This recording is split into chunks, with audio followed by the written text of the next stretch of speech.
Hi kids, today we will learn a new lesson. This is a poem, The Soul's Prayer by Sarojini Naidu.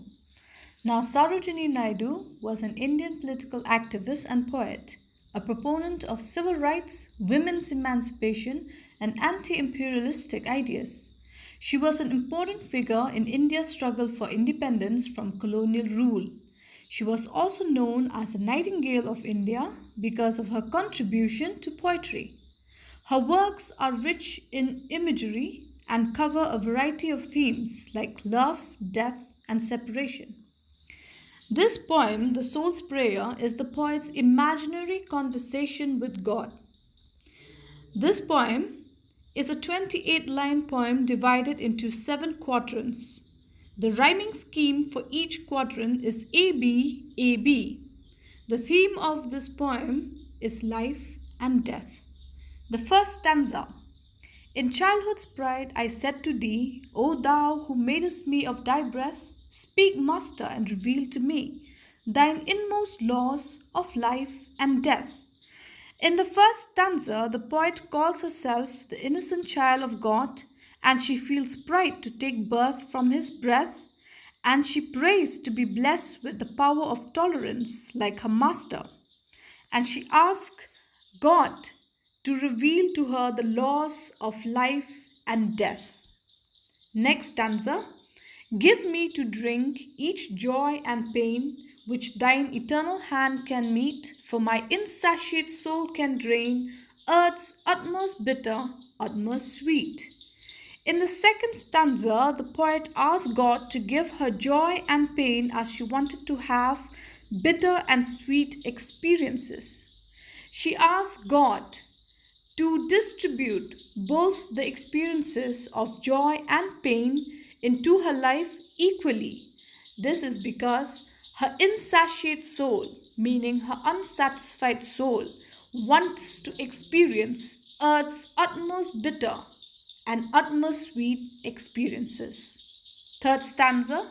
Spare me no bliss, no pang of strife, withhold no gift or grief I crave, the intricate lore of love and life, and mystic knowledge of the grave. In the third stanza, the poet asks God to give her not only bliss or happiness, but also the pang or pain of the struggle of life. She asks for the lore of love and life and the mystic knowledge of the grave. The poetess prays to God to feel everything in the whole world, all life's joys and pain at the most intense levels. She not only craves for bliss in life, but she is ready to keep abreast of every pang of strife and struggle. The knowledge of the grave is mystic because nobody knows what happens at the grave. Nobody knows what's beyond the grave. And so, neither does anyone remember how it was or what it was before human birth. Fourth stanza. Lord, thou didst answer stern and low. Child, I will hearken to thy prayer, and thy unconquered soul shall know all passionate rapture and despair. In this fourth stanza, God pledged to the poet that her prayer would be granted and she would have both rapture and despair, that she would have both the experiences as she has requested. So the Lord will let her enjoy many intense emotional experiences, both good and bad.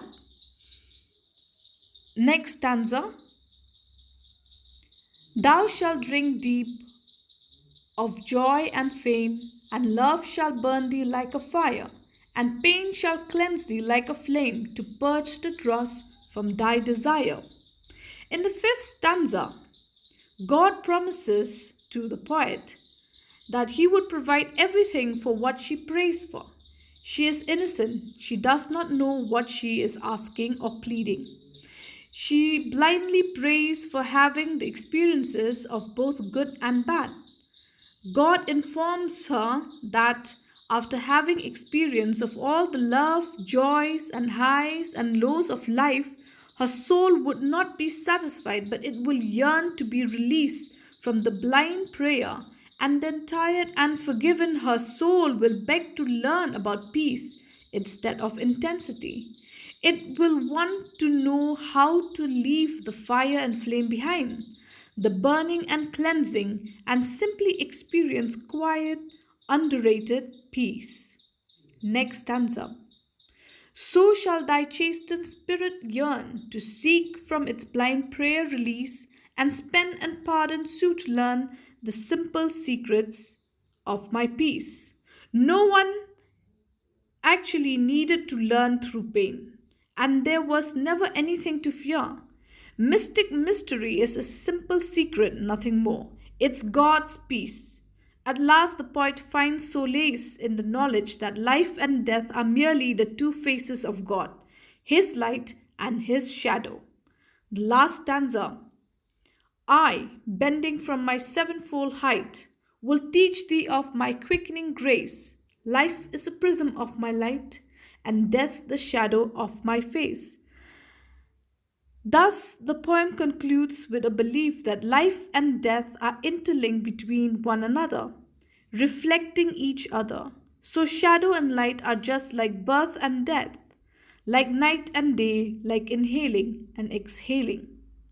Here in the last stanza, God tells the poet that He will teach her about grace, and He will teach her that life is nothing, but it is simply a prism of His light, and death is nothing but the shadow of God's face.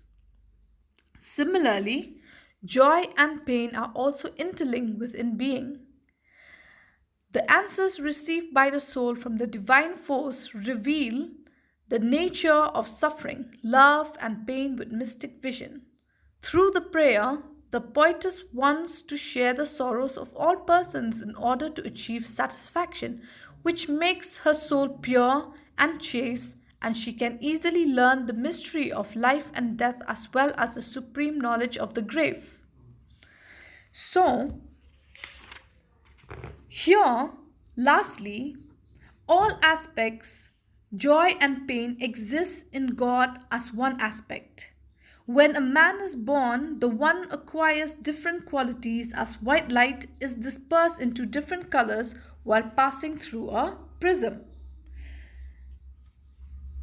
When light When white light passes through a prism, the light is dispersed into lights of seven colors. Similarly, all the things, joyful and painful, are in God as a unity. Pain, pleasure, love, hatred are in God as a unity. But when a man is born, life acts upon this unity, the single divine quality as a prism. The single divine quality takes different forms, pleasant and unpleasant, sweet and bitter. The lines in this last stanza assume that the source of all things, black and red, good and bad, sweet and bitter, is God. They look different only in the earthly life. The difference is an illusion. I hope that this explanation is clear enough. So we have come to the end.